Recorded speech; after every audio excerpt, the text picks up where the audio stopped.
Nekako sam intuitivno odmah znala, ne znam, tu noć prije poroda da neće to biti sve dobro. Svakome se u životu može dogoditi da ostane bez posla, da dođe bolestu. Danas imaš, sutra nemaš. Ja se svojih roditelja ne sjećam. Vjerujte mi, ja nisam ni znao da taj svijet postoji.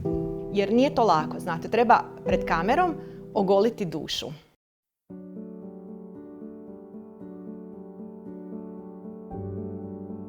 Imao sam svoju kuću, imao sam svoje posao, svoja primanja, svoju obitelj. Znate, ne razmišljate da postoji nešto što se zove beskućništvo, nešto što je čisti očaj. Jer kad ste beskućni, to je stvarno čisti očaj. Pa da sam poseban baš i ne mislim da jesam. Mislim da sam drugačiji samim tim što me ljudi puno manje gledaju kroz moja postignuća, a puno više kroz moje nedostatke. I posebniji sam svakako po tome što sam ovisan u pomoći drugih ljudi. Nismo svi isti, naravno. Mislim da ljudi trebaju početi shvaćati da su to teškoće, a ne da je neko luda osoba sa normalnim životom.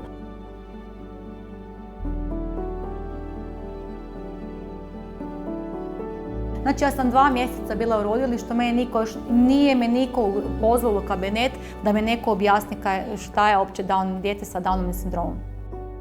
Ja sam je sa svemirca, Downovca. Luna, sad biš ti sin došla k meni. Reci ne bala, mamu. Odi se sedi tamo. Nemojte ljudi odustati, dijete je vaše, voliti ga, maziti ga, usmjeriti ga na pravi put.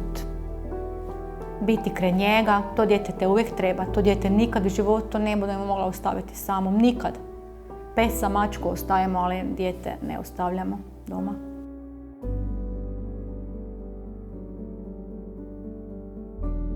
Teško je, meni je sad najteže suočiti s tim da u stvari ćemo nas dvoje zauvijek biti vezani, da sam ja njemu jedini prijatelj. Eto, to je trenutno moje teško suočavanje. A ovo jednostavno dođe samo od sebe, polako. Ana unosi jako puno topline u naš dom i donijela je jako puno dobrog za sve nas. Mi smo se kao obitelj jako zbližili, jako smo vezani, pazimo jedni na druge. Mislim da je jako puno pozitivnog u cijeloj toj priči, tako da je Ana naš centar svijeta. Svatko od nas nosi teret i žrtvu svojega životnog puta. Netko nosi teži teret, netko lakši.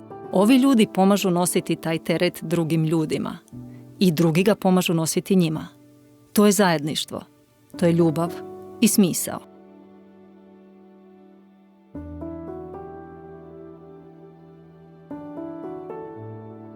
Ne javljamo se kad vozimo, jel tako? Pa, Bruna?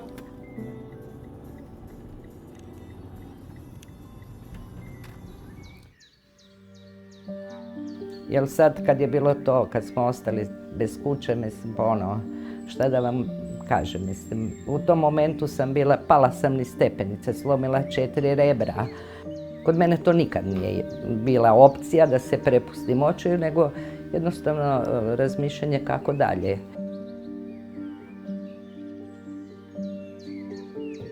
Moja osobna priča je da sam završila negdje gdje nikako nisam planirala na kraju da ću završiti. Trudim se da nekako i na sve oko sebe prenesem dobru energiju, zato što imam je i volim to što radim. Sad prije 5 godina da me pitaš da li ću se baviti stočarstvom i kravama, rekla bi da nisam, da nisi normalan i da ću otići negdje vani i da uopće ne planiram ostati. Pa prije svega mladim ljudima bih poručila da se ne boje i da treba probati i da neuspjeh nije najgora stvar koja se može dogoditi. Kad sam u Splitu kažu mi splitska Slovenka, kad sam u Kranju sam slovenska Splitčanka i bavim se sa razvojem turizma u harmoniji sa prirodom i lokalnom zajednicom. Tako da stvarno osjećam da mi je misija i stvarno volim svoj rad. ono što ti bude problem možeš nekako staviti na rješenje, nešto što te inspirira i na čemu želiš raditi. Lijepo zaključiti da nije potrebno puno za život. Zapravo nam je potrebno malo i kad se to lijepo posloži i kad naučite preći preko nekih prepreka koje su svakodnevne, onda je lijepo. Ovi ljudi žive jer su prihvatili život. Onakav kakav je. Sa svim svojim borbama, usponima i padovima, s teškoćama, ali i s radostima, ljepotama, blagoslovima, sa srećom u malim stvarima. Svijet u kojem trenutno živimo se ne mora baš popraviti sa robotima. Jedino što bih popravio je jednostavno da bilo tko može raditi ono što želi. U slobodno vrijeme volim crtati i volim vježbati. Kad narastem, želim biti medicinska sestra.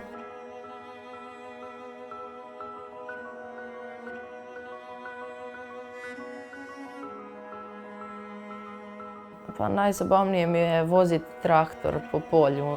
Pomažem i svojim roditeljima u vrtu, u sadnji jagoda. Pa želio bih biti nogometaš, ali ako to ne budem, bit ću građevinar ili poljoprivrednik. Pa evo, budućnost je neka tema o kojoj razmišljam već od djetinjstva. Ja sam već u osnovnoj školi znao da ću upisati diplomski na FER-u i koji smjer ću odabrati i da želim zapravo društvu pomoć i zajednici kroz razvoj softvera koji će im olakšati svakodnevni rad u različitim sferama i domenama.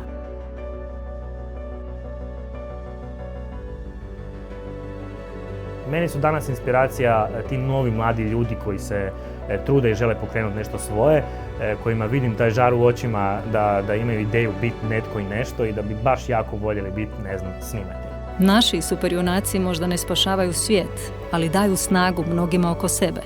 Znaju da čovjek nije sam sebi svrhom. Tu smo za druge i drugi za nas. Nakon svakog problema postoji rješenje. Znači, ništa nije nerješivo, ali morate progutati ponos i tražiti pomoć. Osvrniti se oko sebe jer ima dobrih ljudi koji su spremni pružiti vam pomoć bez ikakve koristi, jednostavno zato što su takvi, što su dobri ljudi.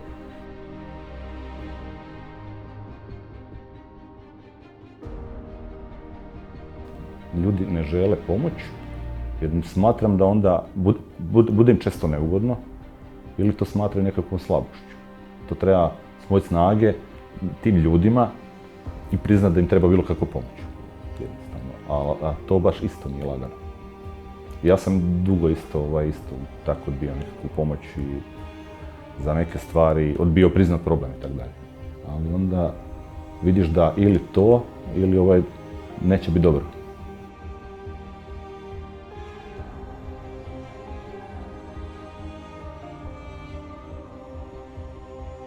I mislim da je ta pomoć izuzetno važna.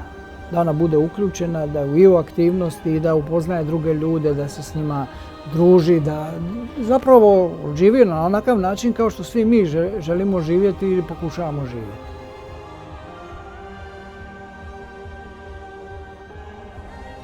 Evo, kad se dogodi da vam je dijete kronično, teško, bolesno, invalid, u stvari to je jedna prilika da posložite sve prioritete i poglede na cijeli život i onda u stvari sve postane lakše. Evo, meni je tako. Dobila sam priliku izaći iz tog samoživog, beskorisnog, nekog umnog stanja, emocionalnog, pa i dobila sam priliku za veliki rast.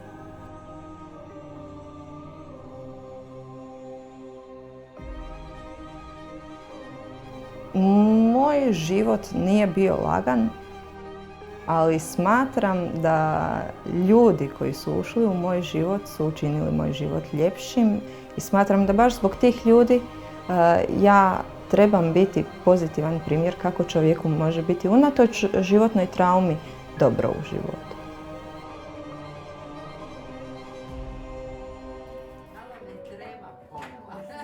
Meni je cijeli život ovako malo naopak, ne malo nego puno. Ja se jednostavno ne dam, ne prepuštam ni tuzi, ni očaju, nego uvijek kažem, a ne, to tako mora biti, idemo dalje. Nije bitno šta imaš, bitno je kakav si, jer to šta imaš, danas imaš, sutra nemaš. Bitno je jesi li ti dobra osoba, jel ti pomogneš drugome, jel kažeš dobar dan, kako ste. Kad vidiš da ti susjed živi da nema, pa kriomice, ne znam, doneseš mu i kažeš, ostaviš na pragu ili nešto, nebitno. Samo da budeš čovjek, to je ono što je najbitnije. Ne trebaš hodati po vodi. Ne moraš biti bolji od drugih. Nemaš ništa više od onog što svi ostali imaju. Ali ono što čini razliku, djela su kojima kod drugih ostavljaš svoj trag.